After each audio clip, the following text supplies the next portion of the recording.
में N95 mask लिखा है लेकिन उनके पास ना N95 मास्क नहीं दिया गया। मी वरती तुमच्याकडे आलो ना शाकीर भाऊ यांना मटेरियल दे। N95 मास्क इसमें दिए, तूने लिया? नहीं फिर ये रिसीव्ड कैसे ले रहा था तू? ले क्यों नहीं रे मास्क? हाँ, ये रिसीव्ड क्यों नहीं लिया तूने? उस पर रिसीव्ड ले लिया तू। अगर ये रिसीव्ड बोल रहे तो फिर N95 मास्क गया कहाँ?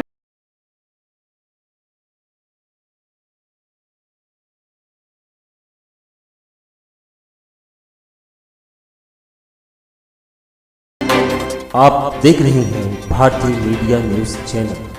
डॉक्टर साहब, आप वाडी हॉस्पिटल में आज मतलब विजिट के लिए गए थे, वहाँ बहुत सारे मामला मतलब मास्क को लेकर, रेमडेसिविर इंजेक्शन को लेकर आए।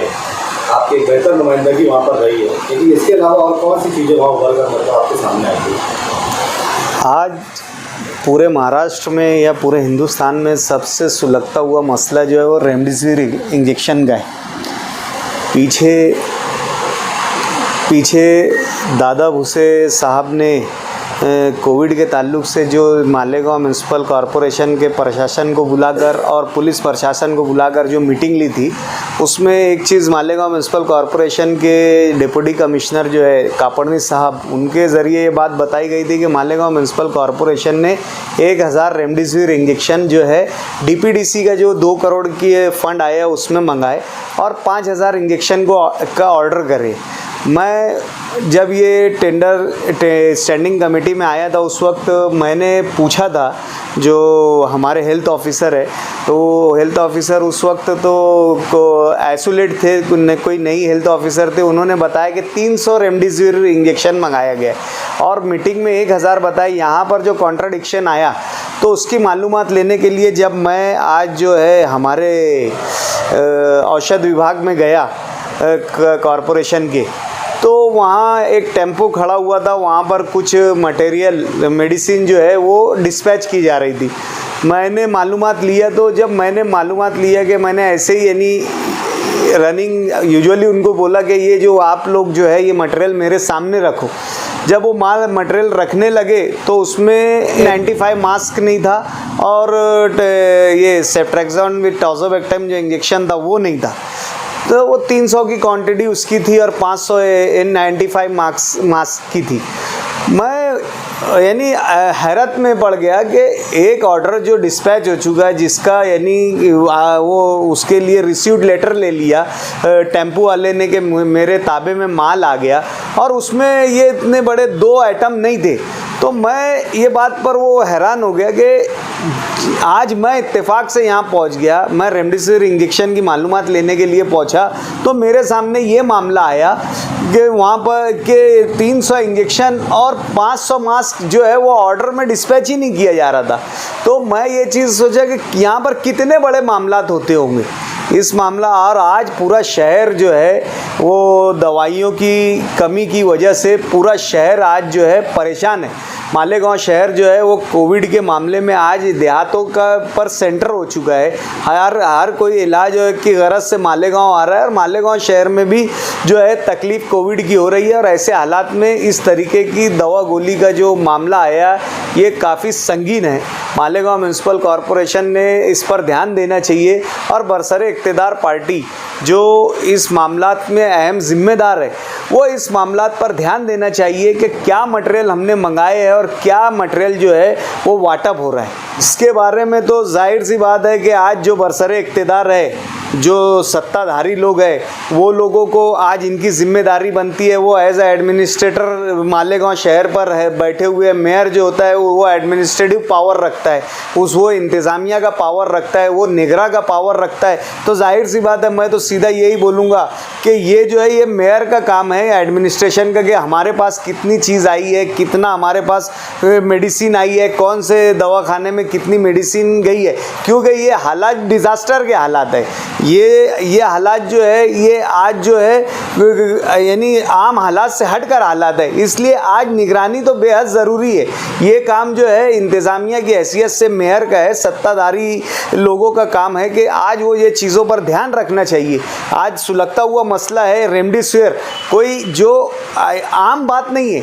आज पूरा मुल्क इस इंजेक्शन को लेकर आज बच्चा रेमडेसिविर जानता है और उसकी कमी को महसूस कर रहा है। और ऐसे हालात में हमारे मेयर और हमारे जो सत्ताधारी बरसरे इख्तियार लोग हैं उनको ये नहीं मालूम कि हमने कितना मंगाए है, कितना आया है। जिम्मेदार बोलते हैं 1000 की क्वांटिटी हमने ली है, 2 करोड़ का बिल अदा कर दिया और वहाँ पर 300 है और 5000 का हमने ऑर्डर दिया और हमारे लोगों को मालूम ही नहीं है ये चीज़ का। यही सब तो बातें हैं कि आज ये छोटी छोटी बातों पर ध्यान रखने का जो है आज हमारी जिम्मेदारी है। दवा गोलियों पर ध्यान रखने की जिम्मेदारी है, दूसरे जो इक्विपमेंट्स आ रहे हैं उस पर हमारे ध्यान रखने की जिम्मेदारी है। कोविड के टाइम में हमने जो बेड मंगाए थे, जो कोविड सेंटर बनाए थे, वहाँ के तकरीबन तमाम सामान चोरी हो चुके हैं। जो हमारा HSDP का कोविड सेंटर बनाया गया था वहाँ के डोर चोरी हो गया, वहाँ का तुम बोलो वहाँ के पंखे चोरी हो गए, वहाँ के बेड चोरी हो गए, वहाँ नल के कॉक चोरी हो गए। ये सब क्या चल रहा है, यानी ये क्या हालात है। के अंदर इससे पहले मतलब जो गाड़ियाँ खरीदी उसमें बैटरी चोरी हो गई, अभी महानगर पालिका की गाड़ियों में बैटरी चोरी हो गई, तो मतलब जहाँ से मतलब पूरा शहर चलता है वहाँ चोरियाँ हो जा रही है। यही सब बात है कि आज यानी किसको हम जिम्मेदार ठहराए।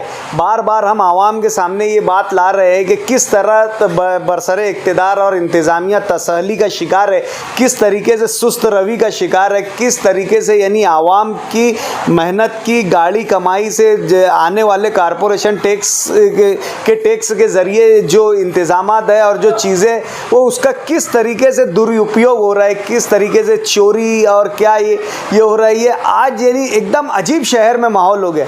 शहर कोविड से परेशान है, रियासत कोविड से परेशान है और मालेगांव महानगर पालिका में नित नई एक चोरी रोज सामने आ रही है। शहर की आवाम टैक्स भरती है, मालेगांव शहर में कोविड के पेशेंट नहीं है, हम देहातों के पेशेंट को अपना पैसा प्रोवाइड कर रहे हैं और उसके बावजूद भी पैसा मतलब ज़ाया हो रहा है, वेस्ट हो रहा है।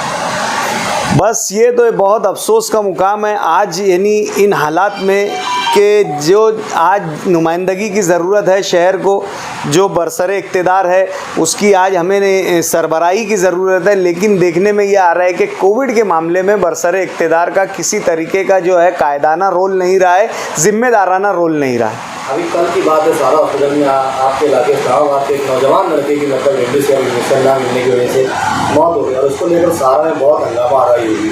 डॉक्टर भी स्ट्राइक पर चले गए, मतलब ऐसा है कि अगर कोई बोलने जाए तो स्टाफ स्ट्राइक पर चले जाते हैं। इसको आप कैसे देखते हैं? देखिए, कोविड के तनाजुर में हमें सब बात सोचने की ज़रूरत है। आज बहुत संगीन और इमरजेंसी सूरत हाल है। ऐसे में पेशेंट से हमको पूरी हमदर्दी है, मरीज़ों से पूरी हमदर्दी है, मरने वालों से भी हमको पूरी हमदर्दी है। लेकिन इसका दूसरा पहलू ये भी देखना चाहिए कि हमारी समाज की लेडी डॉक्टर्स आज रमज़ान महीना बोलो, हर चीज़ को यानी हर चीज़ की कुर्बानी देते हुए वहाँ पर खिदमत अंजाम दे रही है। ये आज शहर को जिन हालात में उन हालात में आगे बढ़कर मालेगांव के BUMS डॉक्टर्स जो है वो अपनी पूरी तरीके का 100% अपना एफ़र्ट कर रहे हैं, अपना परफॉर्मेंस दे रहे हैं। ऐसे हालात में हमें दोनों बाजू को सोचना भी चाहिए। जो डॉक्टर आज पूरी तरीके से कौम और मिल्लत की खिदमत कर रहे हैं, आज शहर ने कोविड के मामले में जो नुमाया मकाम बनाया है, जो मज़बूत पहचान बनाया है, ये मालेगांव के डॉक्टर्स की ही देन है। जो आज शहर रियासत भर में, मुल्क भर में मालेगांव को कोरोना के मामले में आइडियल माना जा रहा है। लोगों का यहाँ पर फेथ बैठ गया है कि कोरोना का ट्रीटमेंट जो हो रहा है वो सिर्फ मालेगांव में हो रहा है। ऐसे हालात के लिए डॉक्टर ही एक अहम रोल है। मरीज़ का इंतकाल हुआ है, कुदरती बात है, अल्लाह की जान अल्लाह की है, दी हुई अमानत थी, अल्लाह ने ले ली। ऐसे हालात में हमें सब्र करना चाहिए। अगर जो बात वहाँ से निकल कर आ रही है कि डॉक्टर्स पर हमला हुआ है, अगर ये सच बात है तो ये भी बात सही नहीं है।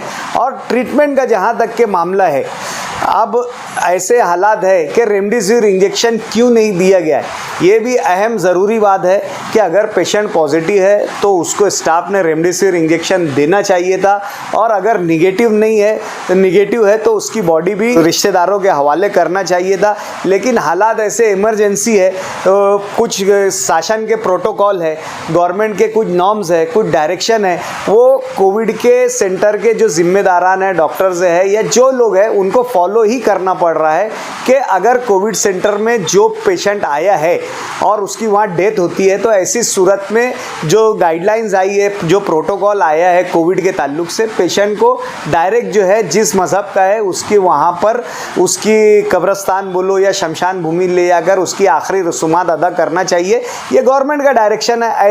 ऐसे जब गवर्नमेंट के हालात में गवर्नमेंट के सर्वेंट्स के हाथ बंधे हुए होते हैं, ऐसे हालात में भी ये जो है सिचुएशन सोचने वाली हो जाती है। अब किस बाजू से फैसला करना चाहिए, इसके लिए भी बहुत ज़्यादा परेशानी होती है। तो ऐसे हालात में हम सबको समझदारी का ही सबूत देना है। पेशेंट हो, पेशेंट के साथ जो उसके अटेंडेंस हो वो, और डॉक्टर्स, ये आपस में एक दूसरे की कोऑर्डिनेट करके ही समझदारी का सबूत देते हुए इन हालात से लड़कर आगे बढ़ने की ज़रूरत है। कोरोना के हालात जो है पिछली की बनिस्बत बहुत ज़्यादा बिगड़े हुए हैं।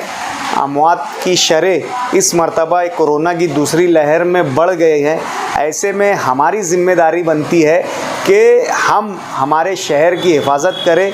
शहर ने पहली लहर में जो बदनामी का दाग अपने ऊपर लिया था वो मज़बूत तरीके से धुल गया है, और आज पूरी दुनिया मालेगांव शहर को एक मिसाली शहर, कोरोना के मामले में एक मिसाली शहर के नाम से जान रही है और देख रही है। शहर का अपना एक स्टेटस बना हुआ है। हमारी ज़िम्मेदारी ये है कि हम शहर के इस स्टेटस को कायम रखें, इसके मज़बूत पहलुओं को जो पूरी दुनिया देख रही है उसको कायम रखें। आज शहर की जो नेक नामी कोरोना के हालात में है उसको कायम रखने की हमारी ज़िम्मेदारी है। कुदरती तौर से मालेगांव शहर के लोगों का अल्लाह ताला ने रमज़ान की बरकत से बोलो या किसी और वजह से बोलो, इम्यून सिस्टम जो है बहुत मजबूत हो गया है, और मालेगांव शहर जो है वो अभी तक के कोरोना के दूसरी लहर के हमले से महफूज है। अल्लाह शहर को इसी तरीके से आगे भी महफूज रखे। लेकिन हमें एक मिसाली शहर की और एक मिसाली शहरी होने का सबूत देना है।